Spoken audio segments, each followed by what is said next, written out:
Hey guys, this is probably not. I just want to preface this video by saying that I am way too old to be on Scratch.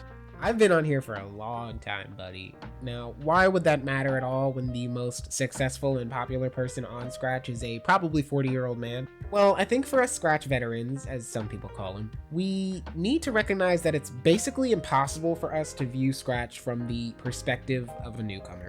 What do I mean by that? Well, when you first join Scratch, everything is new to you. You know, the Flappy Bird remakes, the Color Switch remakes, the Geometry Dash remakes, the Minecraft remake. No new Scratcher unfamiliar with Scratch content is gonna look at one of these and be like, yo, this sucks. You suck.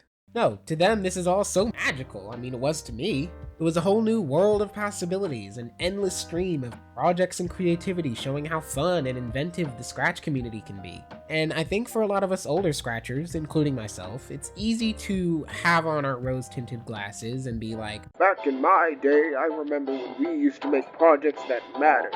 But it's kind of like when adults say things were so much better when I was a kid, and it's like, yeah, because you were a kid. You weren't thinking about the world's problems, you were just busy being a kid. But anyway, all of this brings us to our main subject. Platformers. You didn't have to cut me off. Think like it never happened, that we were nothing. I don't even need your love. We all know what we're thinking about when we hear that. The basic platformer with, you know, probably lava, you got your spikes, and of course the signature Cyclops cube, or I-cube, that we all know and don't love. Now, I was actually curious to go back and see if these same platformers were still being made around when I first joined Scratch, just to be sure I wasn't imagining things were better back in my day, so that's what I did. We're going back in time to the first Explore page to get platformers off. trending. No, not really. I just used the Wayback Machine, if any of you know what that is, so I could go back to late 2016, which would be a little bit after I joined Scratch and about when it seems that the modern Explore page came about. And yeah, no, generic IQ platformers were still very much prominent on the Explore page, so I don't believe this is by any means like a new bad trend or something, but as much as people might hate to hear it, I don't think generic IQ platformers are going anywhere, because here's what happens. New Scratchers come in and they see what types of projects are doing well, which in this case includes generic platformers. They see that they're getting popular and they say, hey, I want to do that too. So they do, and as a result of general probability, some of them will make it to the trending page, where for the most part the reception will be good or neutral, but the longtime Scratchers will be very annoyed, so they'll try to break through the wall of overly positive comments to tell them what they really think. No! It was so easy! I can't take it anymore. Scratch needs a dislike. Why is this on trend? Ridiculous. This has more than ever been all my content. It's so generic. Then all of us older Scratchers band together with some kind of project or commentary, rejecting the status quo, where we all collectively say, yes, this is a bad trend, and we're done with it forever. But of course, forever on Scratch doesn't exist, which is about 1 or 2 years, the time it takes for a new generation of kids to join Scratch with no concept of what's tired and played out, so they create more platformers, and the cycle repeats. Here's what I think though. I think for most kids starting out who know nothing about coding, they see a platformer as like the benchmark for a passable Scratch game. You know, it's like, oh, I've done pretty well for myself if I've made it far enough to create one of these platformers I always see on trending. So, you know, they might be feeling pretty good about themselves and are ready to share their project with the world. And then they end up getting completely pulverized in the comments by people with totally unhelpful remarks. So yeah, that goes down, and then the kid is just sitting there like, what the heck just happened? Guys, I totally get the sentiment, trust me. I completely understand why a Scratcher who's been around for a while would be frustrated with this, but comments like these, are these really helpful? I mean, this is very discouraging to a newbie who's just trying to figure this stuff out, and it's not gonna help them improve, it's just gonna make them feel down on themselves. With these comments, I'm guessing there's an objective here, which I assume is just like to make them stop. Stop it! but as scratchers, should we really only be calling them out for this? You know, we should be encouraging one another to do better and to add on to what we have currently, because everyone starts somewhere. And I think we all understand that for the most part, but where people start to take issue is that these projects are allowed to get massively popular in the first place. Which, like, yeah, I get it. There are so many effortful and thoughtful projects that never get to see the light of day. But like, for the most part, they didn't ask for their project to be on trending, and even if they did, I wouldn't exactly blame a kid for wanting their project to be seen by a lot of people.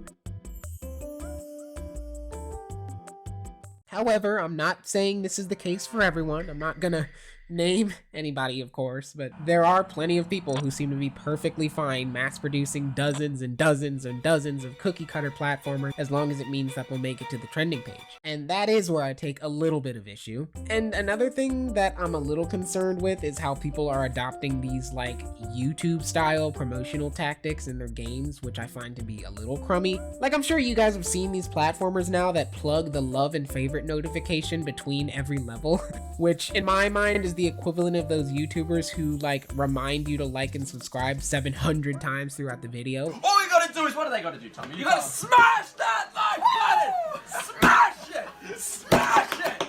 Smash it! It's just like, oh, if I burn the love and favorite button into their retinas, then they'll remember to do it. So I find that to be kind of manipulative. After pressing heart and star, press heart and star on this project to connect the thumbnails. Please try it. What does that mean?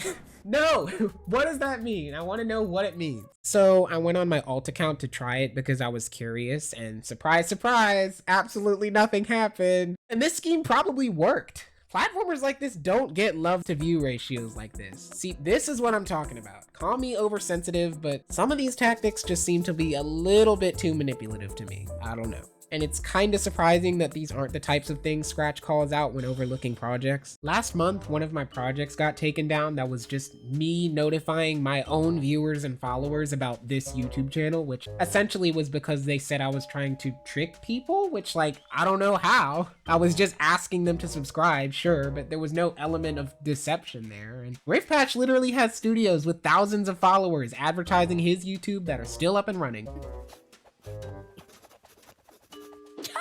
But whatever. Anyways, this isn't really about the Scratch team, but like, you want a trick? There's the trick right there in its purest form. But yeah, hopefully these kind of weird promotional tactics don't come up more often, but I don't think we can rid Scratch of the generic Cyclops Cube platformers. We came close though, in the form of SWL's Throw the Generic Cube game, which started to gain traction. It was basically a funny jab at the generic cube platformers, but I guess Scratch thought that people couldn't handle it, even though he did leave a disclaimer stating that this thing is purely a joke, but whatever. Or maybe they thought that right after playing it, people would go straight to the two Cyclops Cube platformers neighboring it on the trending page and cyberbully them anyway. So that's fair. Scratch knows best, so nothing you can do. Scratch knows best. Listen to Scratch now, they're the ones who run the show. Scratch knows best. Just do what they say or they will never leave you alone. Sorry, I got kind of lost in it for a second. But again, this isn't really about the Scratch team. I'm not one of those people who are like anti-Scratch team. I love the Scratch team, and there's honestly no way I could thank them enough for helping uphold such an incredible platform that's nurtured such a big chunk of my personality. Saved it. But look, circling back around to what I initially was trying to say. If you're just a kid starting out on Scratch and you really want to make a platformer of your own, that's totally okay. That's awesome. Go for it. Don't let people make you feel ashamed that you want to make one, okay? I don't recommend just copy and pasting someone else's platformer code because you won't really learn anything from that. Go watch Griffhatch's tutorials for platformers. I'm pretty sure he has a bunch of videos about that. Hello, fellow Scratchers. Then go look at other platformers that are trending and say, how can I make mine special, you know? Add different obstacles than just spikes. Make the player literally any other geometrical shape that exists that is not a cube, so you're less likely to get annihilated in the comments. Will people still call your game disgustingly generic? Yes, absolutely. But you know what? If there's no constructive criticism or ideas being offered in the comment to help you get better, then you can ignore it. I like to think the term generic is so overused on Scratch that half the kids who comment that don't even really know what they're saying anymore. And the reason I say that is because I went back to look at one of the projects that I played in my first video, A Silent Location, and I saw a few comments from people saying that it was a generic platformer when it's literally not. Like, there's not a single generic aspect of it. Is it just the fact that it's a platformer? Have we gotten to the point where just being a platformer is generic? Because that's not really valid.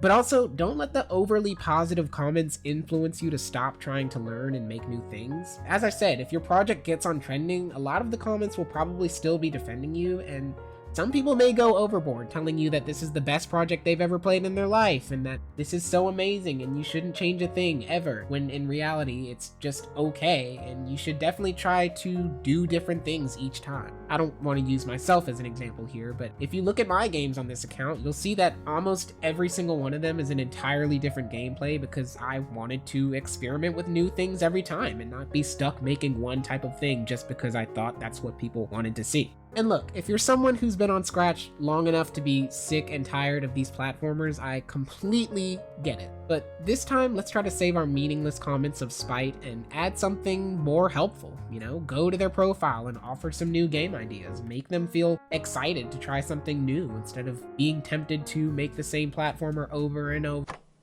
Over and over and over and over and over and over and over. Remember, as a new Scratcher, they're only doing what they think people want to keep seeing, so give them some insight on that. And I promise you, nothing will be more helpful than that.